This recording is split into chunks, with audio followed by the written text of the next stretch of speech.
Hello everyone. I am out in my rose garden and I've picked some roses and put them in this beautiful little round Italian vase that I just love, given to me by a very lovely person named Mary.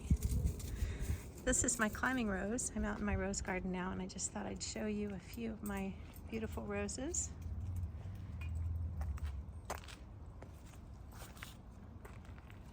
These are really gorgeous. These are David Austin roses. These are wild roses. Aren't they pretty? I just love them. They're so delicate. These fabulous pinkish red roses are called Stiletto. This is what they look like when it gets windy here. Their petals get really ruffled. This one is Queen Elizabeth, the light pink. And I have some pretty yellow ones too. And John F. Kennedy. This gorgeous rose is a New Zealand rose. Trying to zoom in on it. That's the same one that's in the top of my roses that I cut for today's painting demonstration. This one's very pretty too. This is ketchup and mustard. All right, let's get started. So I took that vase of flowers and I put it on a striped cloth on a table and photographed it. And this is going to be the reference photo for the painting that I'm going to do in this video. On Patreon, there are several more views of the same vase of flowers for you to use.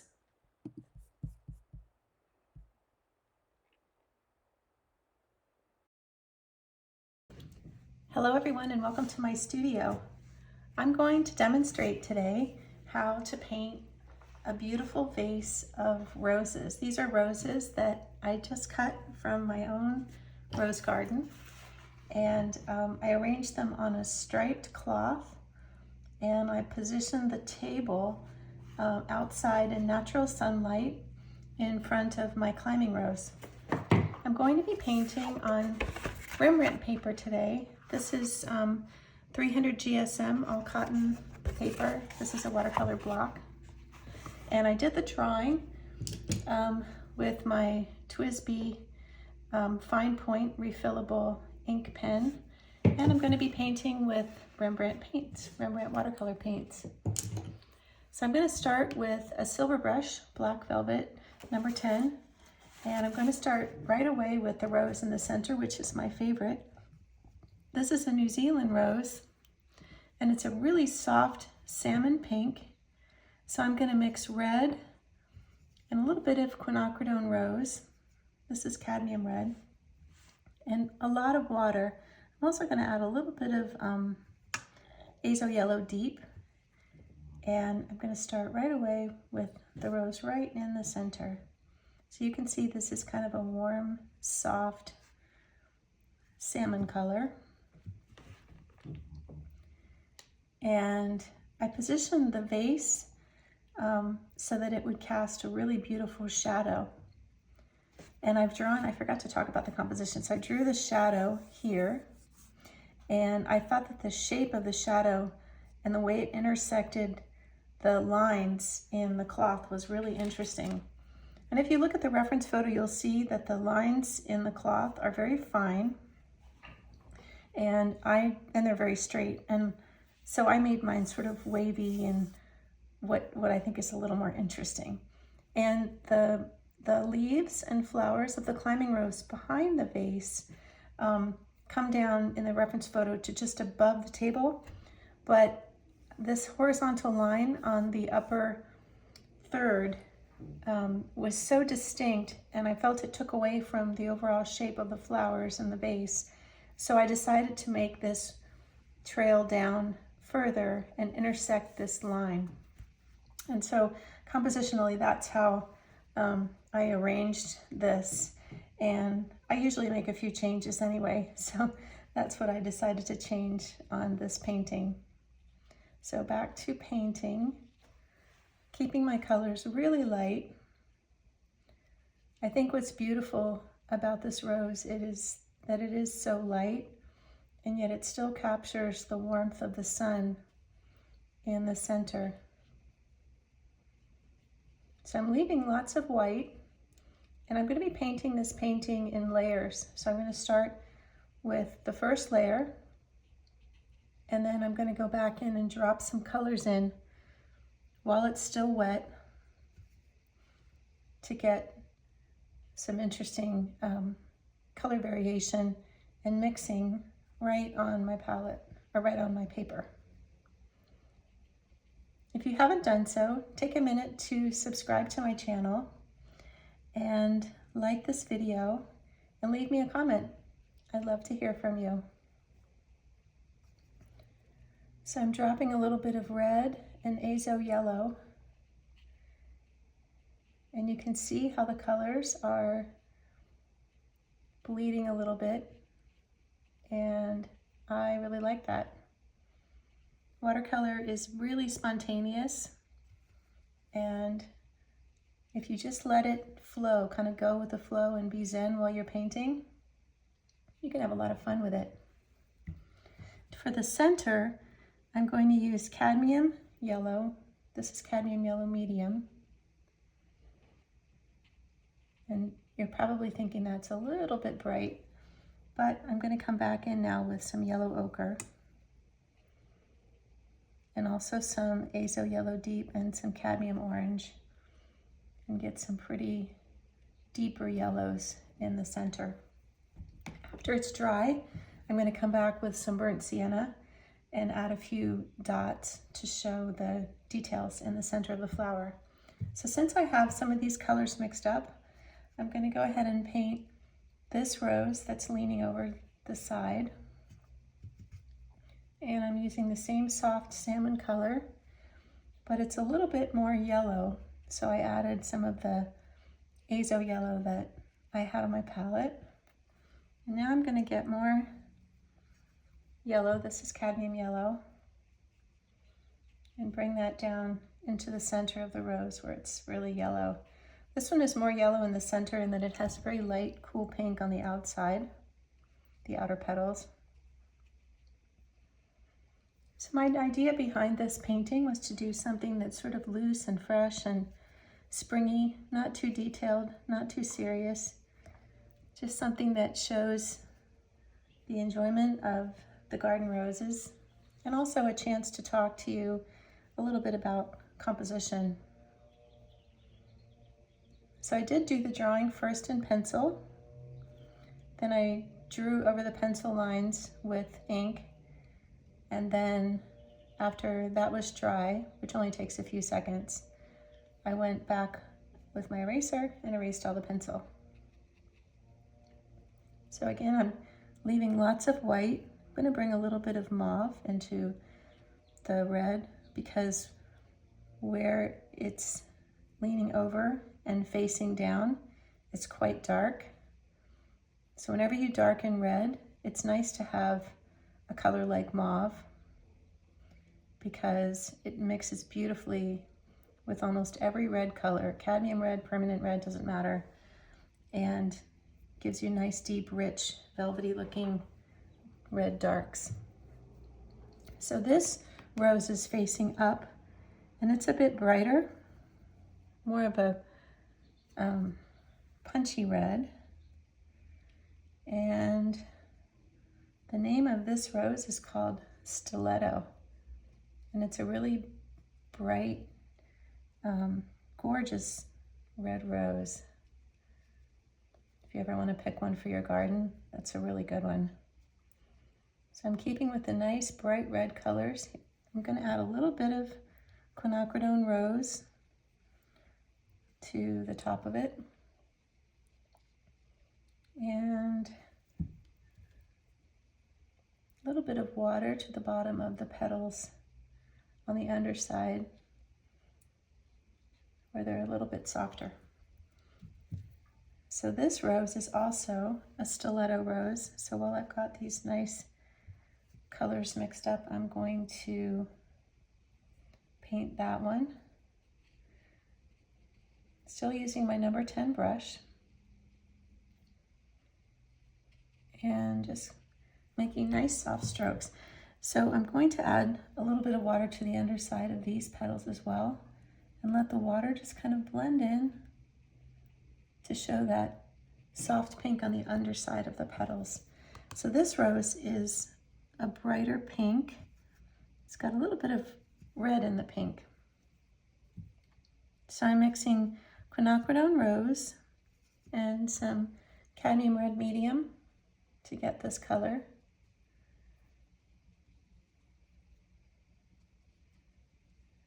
Just softly, loosely painting first layer for the petals. The little roses that are in the shadows are pink, but because they're in the shadow, they're kind of a violet pink. So I mixed quinacridone rose and ultramarine blue, and I'm just softly, very lightly, because they're in the background, painting those roses. Now I'm going to come back in with some water and plain quinacridone rose, because I like to have colors mixing, and drop those colors in just like that and let it mix on the paper. While these are drying, I'm going to start working on the leaves.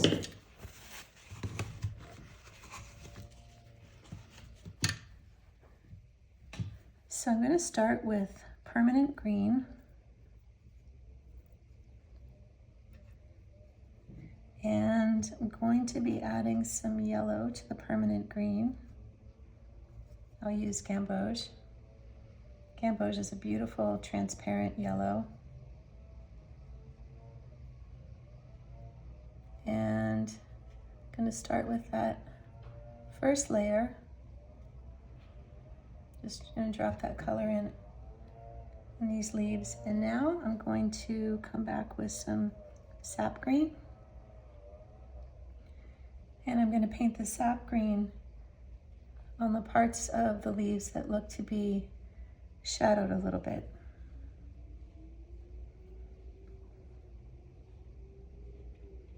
And there's some dark shadows around, this is the stem of this one, around this rose, which sort of emphasize the light.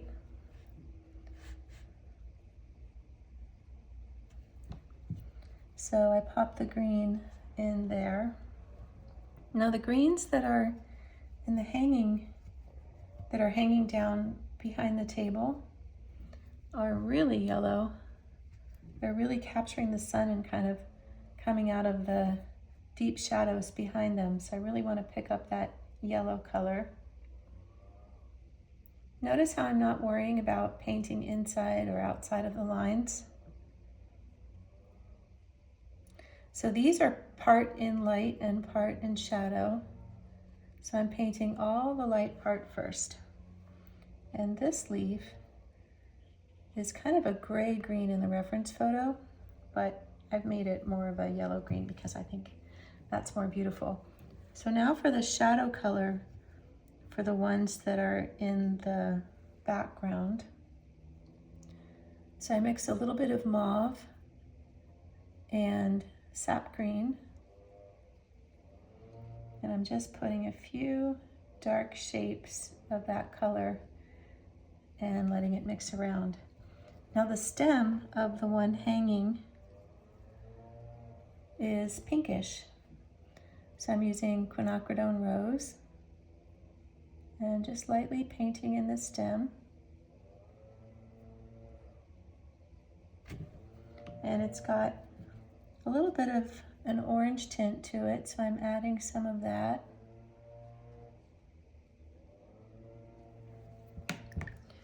Now these roses are still wet, so I'm going to move right on to the shadow shape.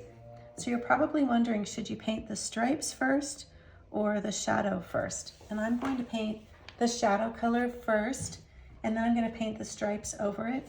And as each stripe of blue passes from light into shadow, it's going to change color, and I'll show you how to do that. So let's start with the shadow color. I'm going to mix cobalt blue and quinacridone rose and a little bit of yellow ochre. A little more quinacridone rose. There we go. I'm going to make a nice violet gray. I'm going to go right around the bottom of the glass vase.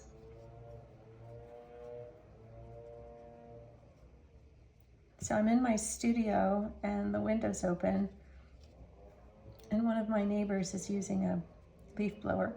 I don't know if you can hear that or not in the distance, but apologies. If it comes closer, I'll have to pause filming and finish later.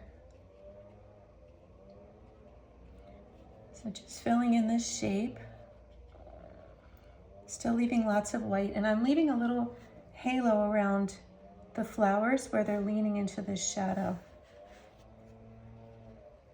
That's because the flowers are still wet and I don't want that color to run into, I don't want the red to run into the gray or vice versa.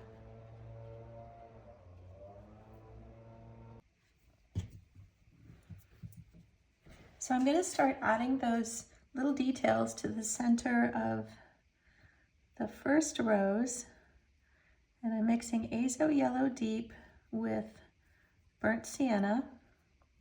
You could also use Burnt Umber. I tend to use Burnt Sienna a lot more than Burnt Umber. Actually, I'm going to mix a little bit of red with this color. Just make a few little dots. I'm not going to make the lines, but just little dots to show the pretty center of the rose. I'm going to add a little bit of mauve to the center where it's the darkest. And just that little bit of detail makes such a big difference. Okay, I'm going to rinse my brush now, and I'm going to add some detail to some of the other roses. So I'm going to use mauve and quinacridone rose. Need more quinacridone rose. There we are. And I'm going to make a few dark lines. So the roses, or the paint on the roses is mostly dry. Might still be a little bit wet in places. I see a few shiny spots. So I'm just going to avoid those. But I just want to emphasize the deep, rich shadows in the petals. Don't want to overdo it. I don't want my painting to be too dark.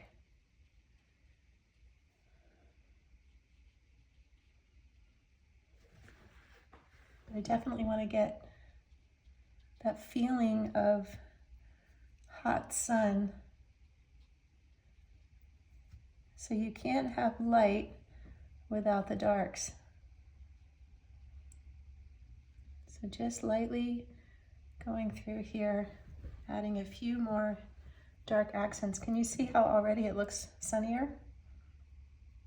So for the roses in the background, I'm going to mix cobalt blue and some quinacridone rose, and just put a few little details, which is just a few little soft marks of paint.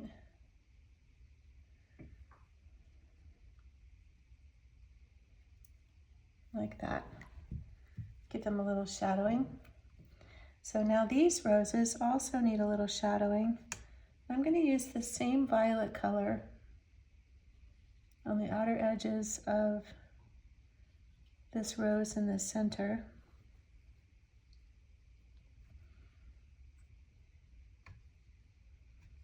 And go around the outside like that. So the sun is coming from the right, and the cast shadows are all on the left side, and then down around the bottom here. So this one has some beautiful rich red colored tones in the shadows in the center of these petals.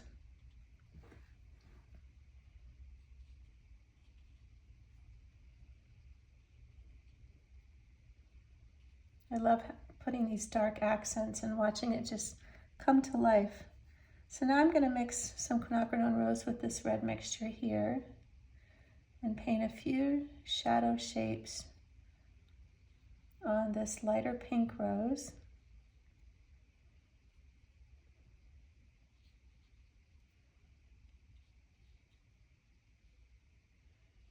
Just like that. And next I'm going to show you how to paint the glass bowl and the stripes, but first let's do the stripes. So I'm going to use ultramarine blue. You could use ultramarine or cobalt or phthalo blue red shade, any of those would work. Or you could even go with the teal if you want, but I kind of like the way this bright blue looks. So I'm just going to start with the back, and where the blue is in the sun,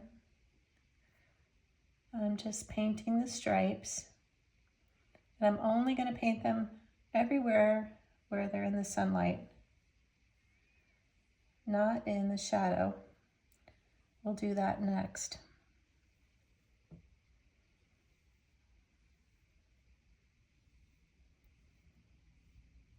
I'm very often told by people who see me painting that, oh my gosh, they wish they could paint and draw, but they can't draw a straight line. And I always think to myself, who wants to look at straight lines? Okay, so now I'm going to mix some violet, some mauve with my blue, and that is the color I'm going to use to put into the lines where they cross over into the shadow. So I'm just going to pick up the line, and if there's a little white space in my shadow shape, I just skip over it like that.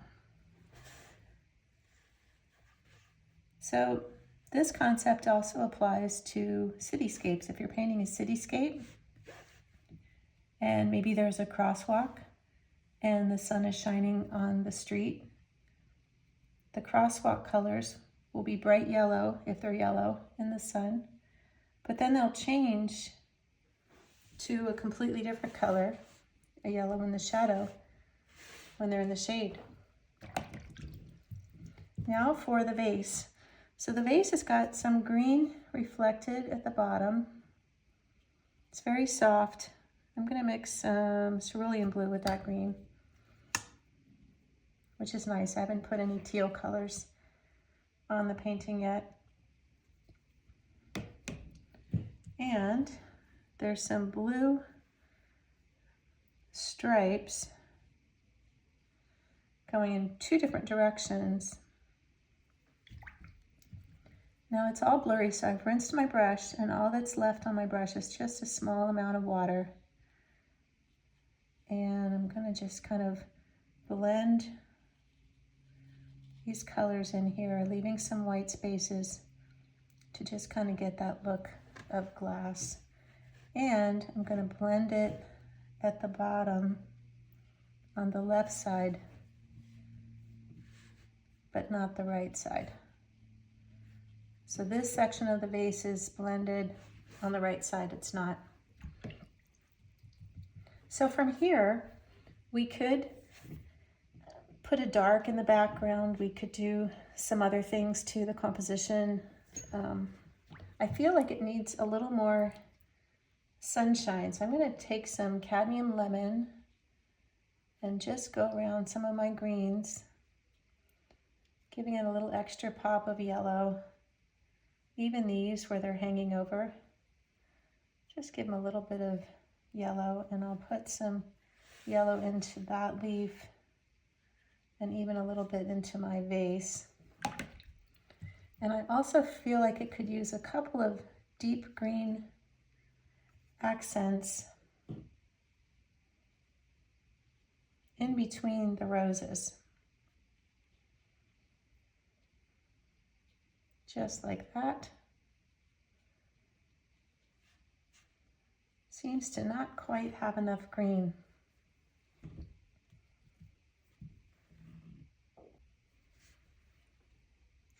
I'm also going to add some more yellow. I'm going to mix azo yellow deep and cadmium yellow and warm up this rose a little bit more. And my New Zealand one. So this technique that I'm doing right now is called glazing, and it's when you lightly brush a wet color over a dry color. So sometimes I like my colors to mix on the paper, and I like to have wet on wet, wet paint over paint that's already wet. But other times I like to have, I like to do glazing and have a nice dry color mixed over the one underneath. Sorry, a nice wet color mixed over the dry color underneath. When you do glazing, you need to make pretty quick strokes so you don't disturb the paint underneath too much. I'm also going to add some red to this rose because the colors faded a little bit into the paper. I really, really like bright colors, and I definitely don't shy away from making my colors really bright and adding some extra paint just to make them more punchy.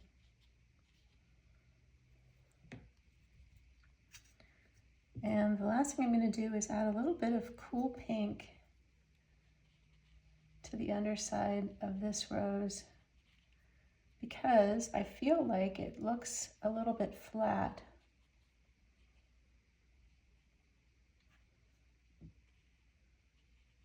And it is sort of the center of interest in this painting.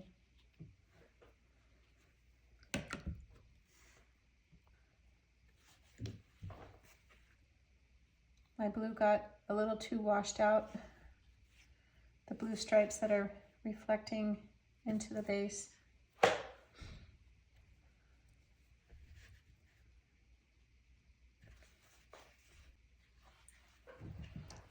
Rather than leave all the white showing on this painting all around here and back here, I'm going to just add a little bit of color. So I'm going to use some yellow ochre, just very lightly in a couple of places. And in the background, just to kind of fill in that white space.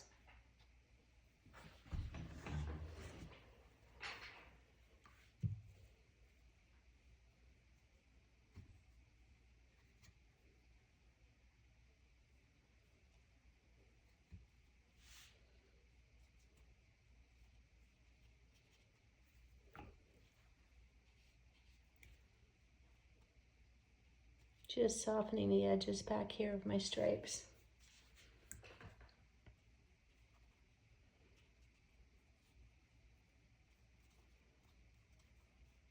I'm only using water now.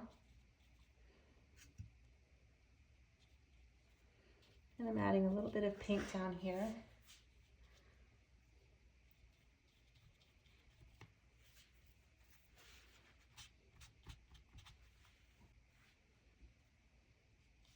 I'm also going to paint some shadows, some texture from the cloth into the shadow area, just to kind of emphasize it and make it a little more interesting.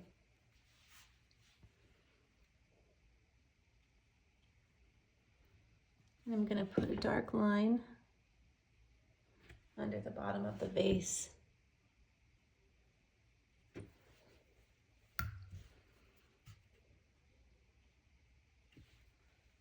To kind of ground it and emphasize the light right there.